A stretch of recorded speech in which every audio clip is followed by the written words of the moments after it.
الروز دي يا جماعه دي سلمون، روز سمكه السلمون، تبقى كده لونها برتقاني.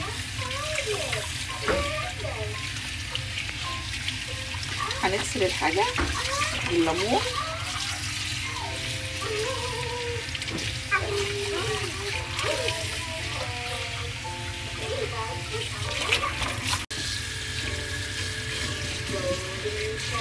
شريمب دلوقتي هنغسله برضو، جمبري.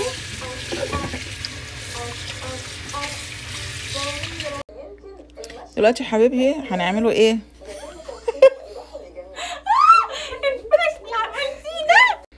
دلوقتي يا حبايبي احنا هنعمله ايه بقى؟ الخلطه الاساسيه اللي هي بتاعت الاسماك كلها والكابوريا والحاجات ديت. الخلطه الاساسيه دي عباره عن ايه؟ كرفس وطماطم بصل ليمون، وفي الجنزبيل الفريش ده، وفي كمان جنزبيل هنا عندنا هنا، هو مش عارفه هو اسباني ولا ايه بصراحه، بس بيبقى طعمه حلو يعني غير الجنزبيل التاني. انا قطعته صغير كده اهو، قطعته صغير وايه، وهفرمه برضو بيدي طعم حلو قوي، تحس كده ان انت زي ليمون كده. فانا هحطهم في الكبه واضربهم، بعد كده ايه هرجع لكم تاني. كده احنا ضربناه اهو بقى بالشكل ده كده. هنحط بقى بعد كده ايه معلقه توم كبيره على كل الحاجات اللي احنا ايه عملناها دي.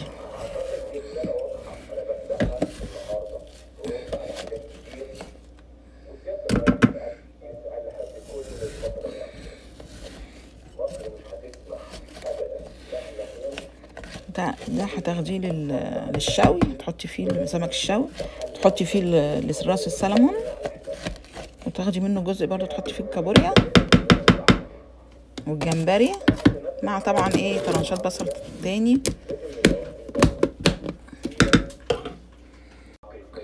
كده. هنفضي اللي احنا عملناه كله، ضربناه مع بعض كله هنا اهو.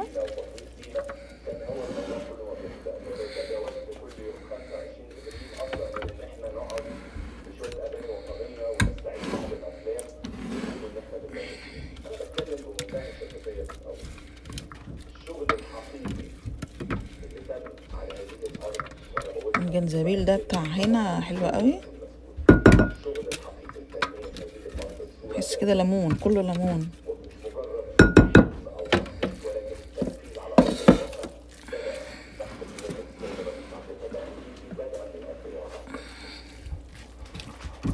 بعد كده بقى ايه، بعد الثوم على طول هنحط طبعا 3 انواع الاساسيين عندي طبعا، اللي هما اول حاجه ملح،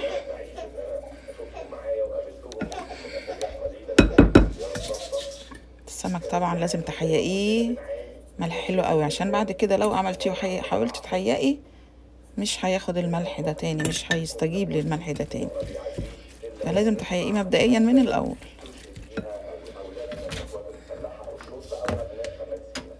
بعدين الفلفل الاسود، كمون، الكزبره، كمون والكزبره دول اساسي في كل حاجه، في كل حاجه. طبعا السمك روحه كمون،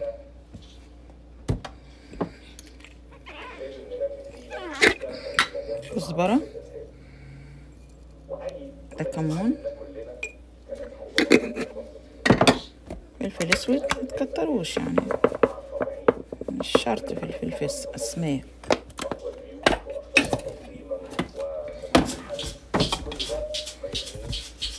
طبعا شوية زيت، لازم الزيت ده يدي لمعة بس.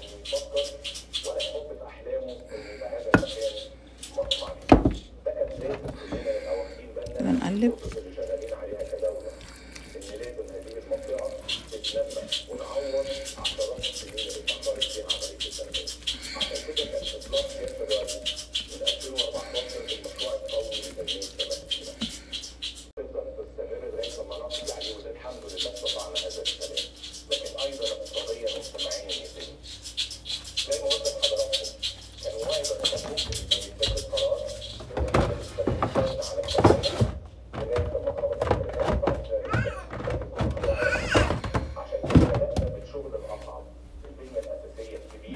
تعالي شوفي كده التصوير شغال ولا لا.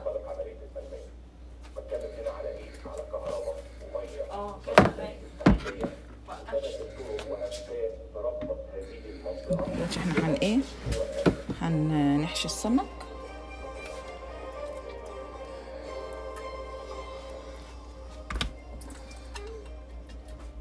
السمك عشان شوي.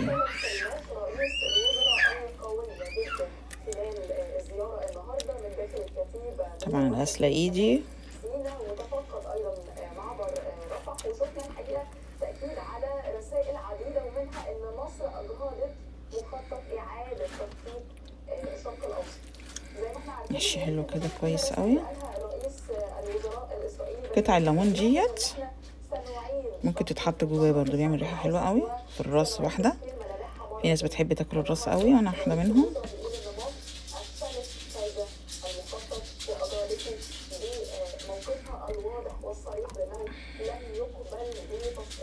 كده يشرب من جسمه.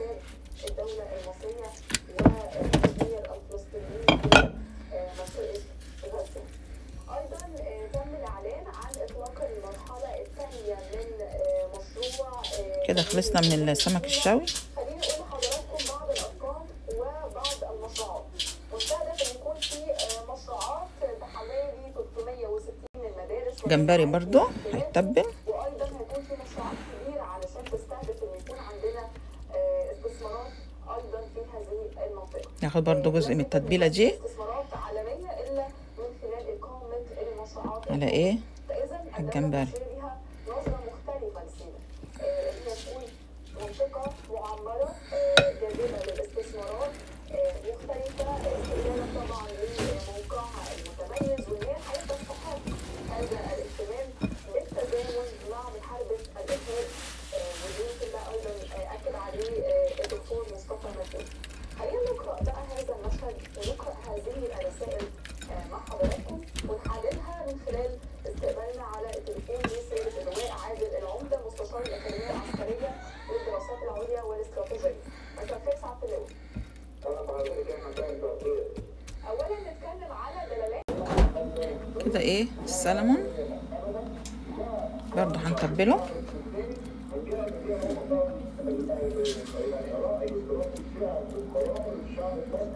ده غير ان انا هعمله تخديعه. بحب برضو ايه اعمل الاسماك اللي هي مش ني كده، يعني احط لها زي الدقات دي.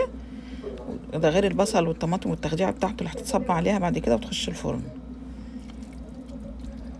لازم التخديعه ديت عشان ما يبقاش مزفر كده وصايص.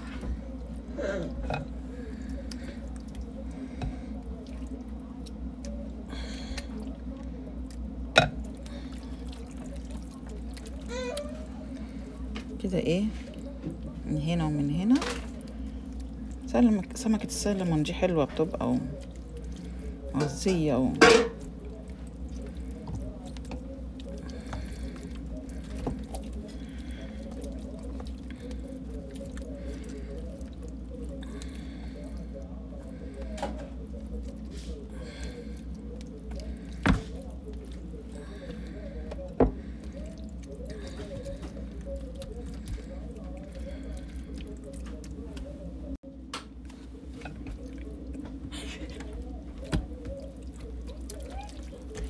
كده تبلناها حلوة قوي. تشرب بقى من كل الحاجة اللي عندنا، الثوم والليمون والفلفل، نوعين من الجنزبيل،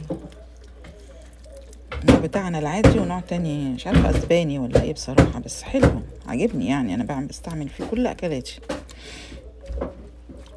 في الاسماك بس. كده بقى يتشرب الاكل من بعضه. برجع لكم بقى تاني. فاضل بقى اخر حاجه الايه اللي هي الكابوريا دي. ما لقيتش من الكابوريا العاديه الكبيره، فقلنا بقى خلاص نعمله ده وخلاص بقى. عيال الكابوريا يعني.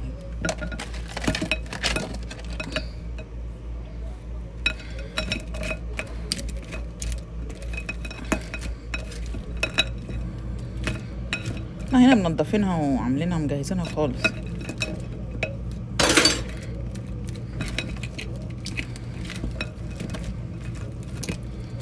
الكابوريا الكبيرة مش الصغيرة دي.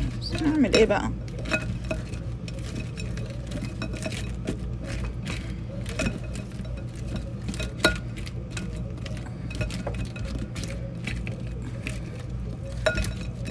كل ده لما يتسلق هيتحط معاه بصل تاني،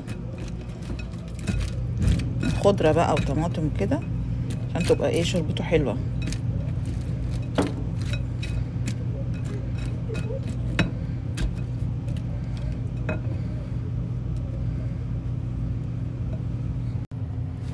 هنقلي دلوقتي البتنجان دوت، فتحقنا من الجنب من هنا.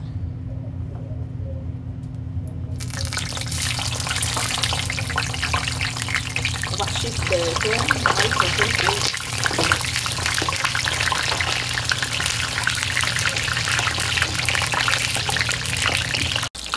تقلب كده على الجنبين.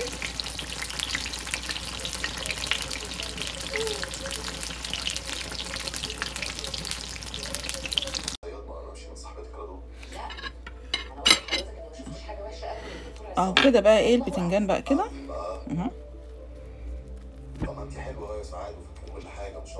بالشكل ده كده.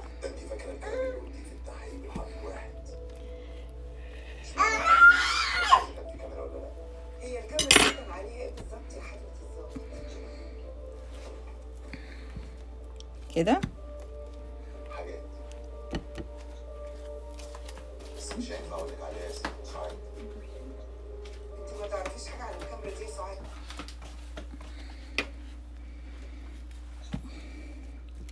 اهو بقى بالمنظر ده كده. عملت له بقى ايه دلوقتي؟ انا خلطه كده ايه،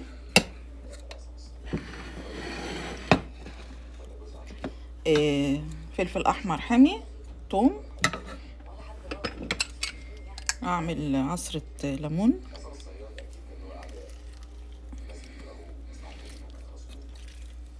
بيبقى طعمه حلو قوي، تاكليه مع اي اكل.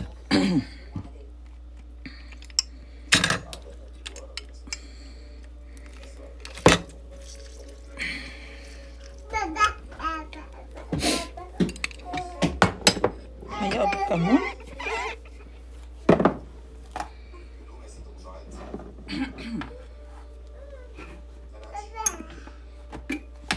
بالكمون، بس كل اكل كمون وكزبره وفلفل اسمر.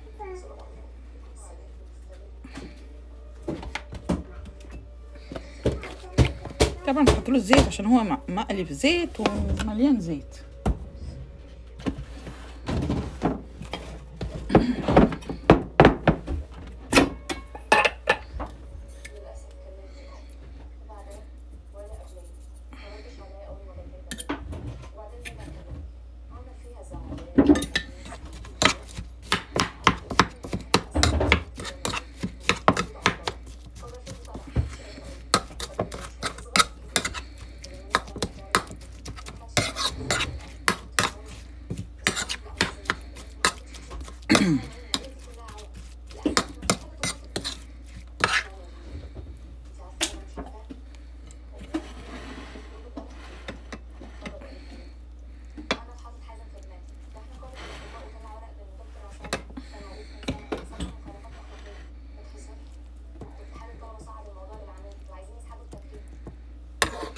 كده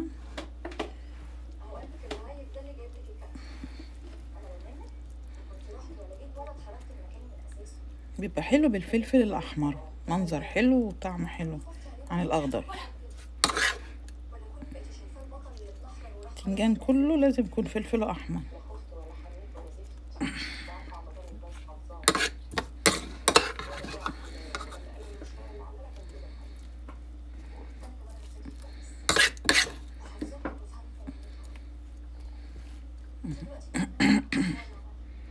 تاكل جنب اي اكل بيبقى طعمه حلو قوي.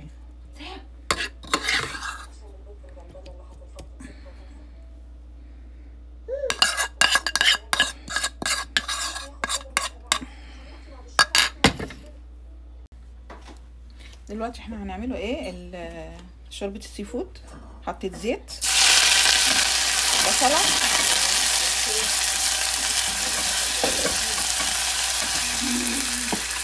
معلقة توم،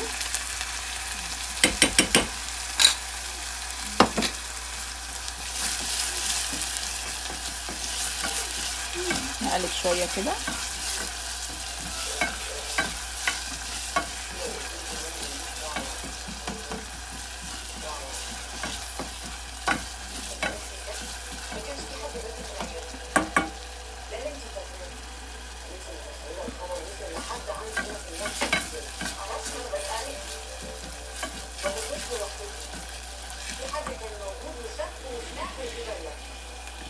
حط الكرفس،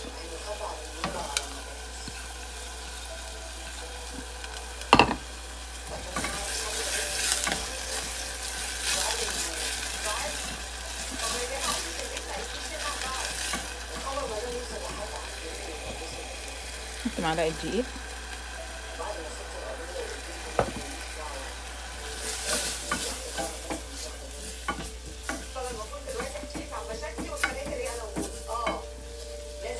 مية سخنة،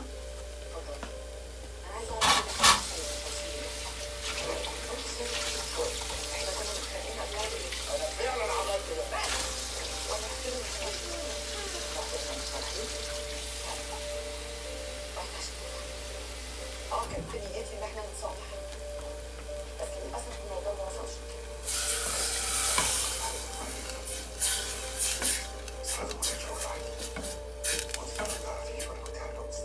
اول ما تغلي بقى نحط الايه السي فود. عايز تعصبني؟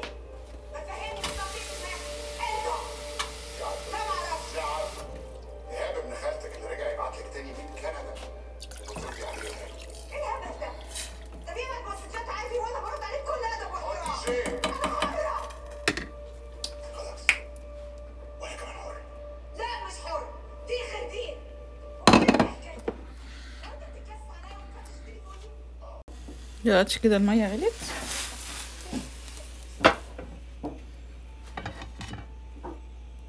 نحط الايه السي فود.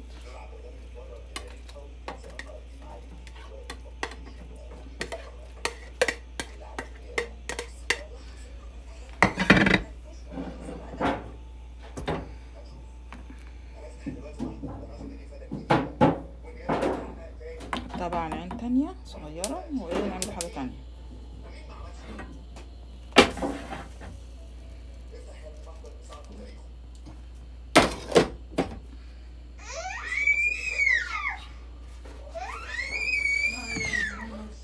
نعمله بقى التسبيكة بتاعت الايه الروس السلمون.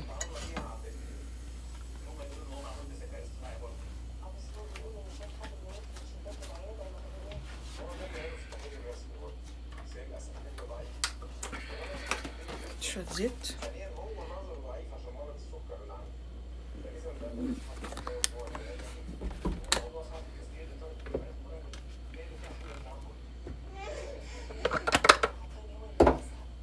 يسخن ونحط ايه بقية البصل ده.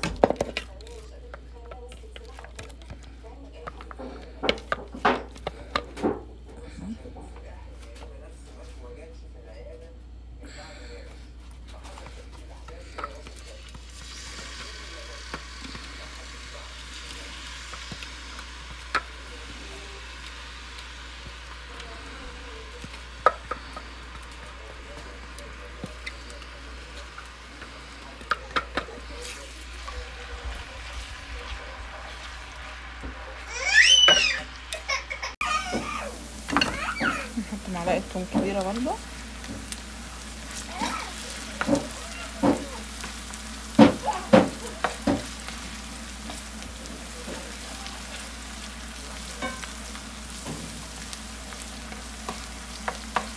اول ايه البصله تحمر والتومه ريحتها تطلع هنحط صلصه على طول. بعد كده نحط ايه نزود شويه ميه ونحط فيها الروز ونحطها في الفرن.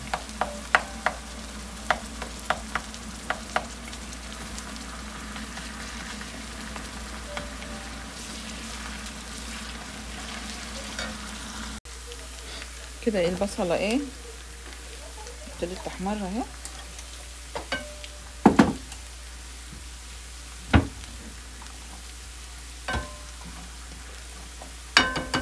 معلقتين صلصة،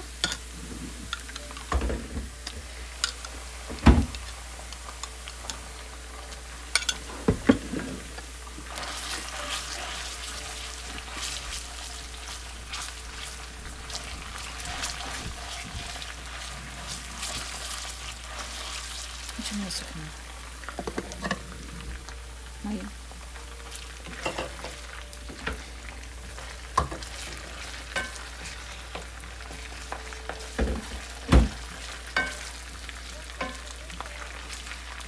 والحقيقة بقى ايه نفسه هو الايه، الكمون، كزبرة، ملح.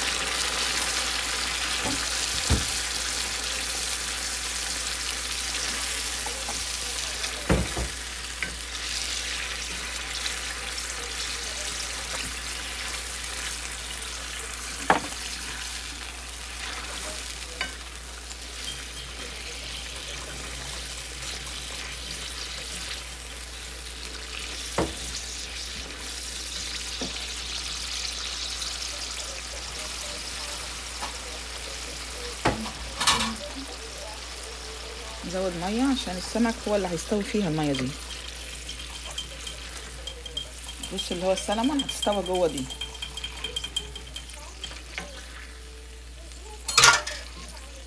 تبقى اطعم من ان انت تعمليها ني في ني وطماطم على بصل على متبقاش حلوه.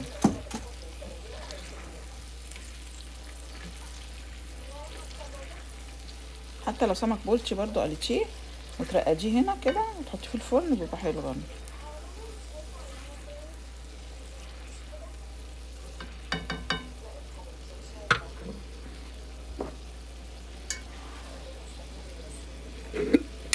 معلقه كمون برضو.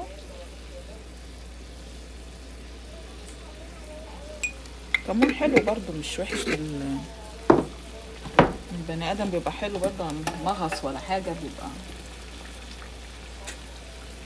حقيقة برضو التسبيكة دي.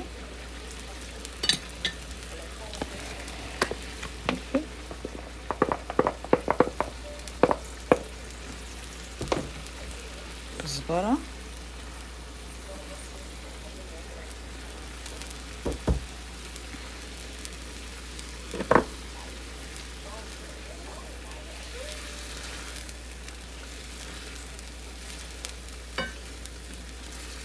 بس كده بقى تحطي الايه،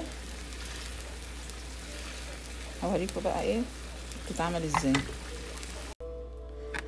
هنعمل ايه، هنحط الاول حبة من هنا،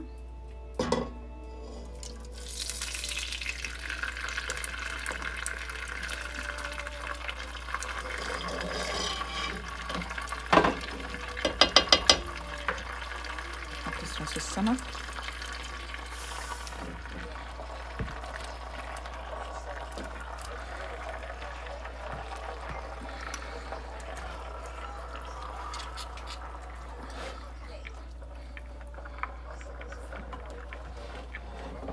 نحط دي،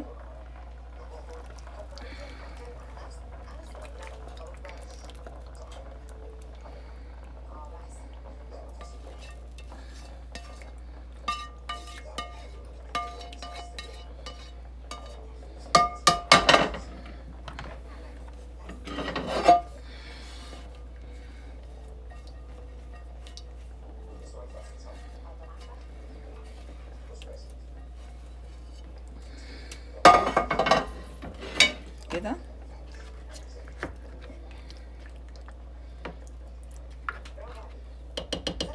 ممكن نزود ميه لو احتاجنا، بس هو هيكب ميته يعني. نحط بقى على النار يغلي غلوتين. ممكن عايزه تكمليه في الفرن وياخد وش ماشي، عايزه مش عايزاه تاكليه كده. انا عن نفسي بحبه كده.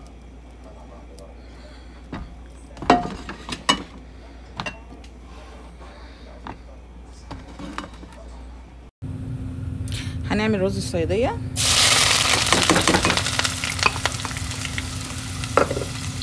البصل بتاع رز الصياديه مش شرط يكون صغير، لازم يكون كبير كده، متقطعوش في كبه.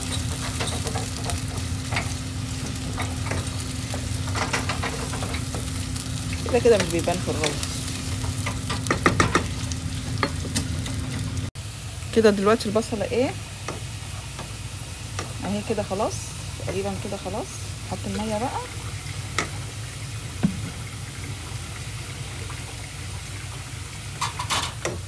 لما تبقى لونها كده ممكن اغمق كمان.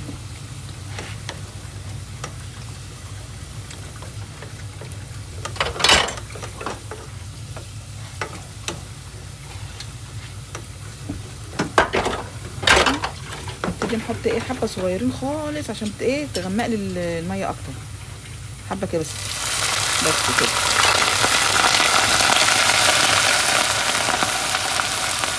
كده الميه بقت ايه غامقه. نبتدي بقى نزود ايه معيار الرز عادي.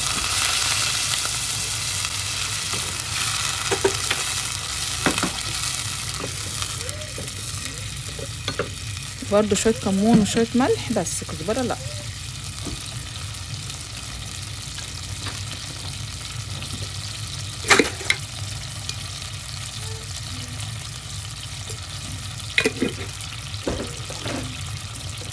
فلفل.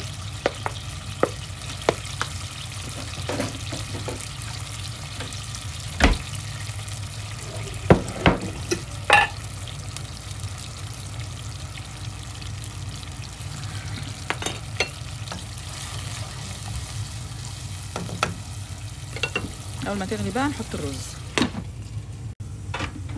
كده الميه غلت نحط الرز.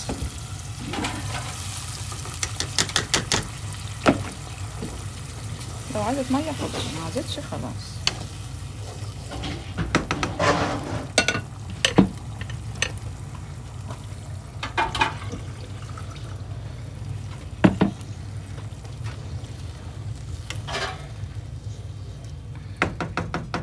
كده بقى نسيبه يستوى. احنا هنشوي السمك.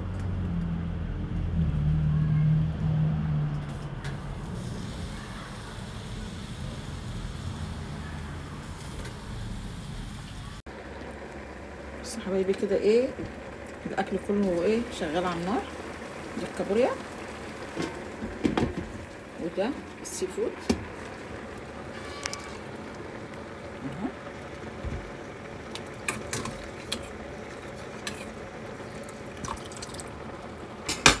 ماشي.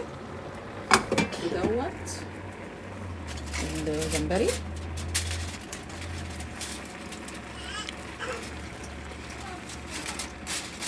الرز ده شغال برضو. هنا الطاجن اللي قلتلكوا عليه. هنا بقى ايه السمك الشوي شغال. انا مشغله بره في الباكيارد على الشوايه.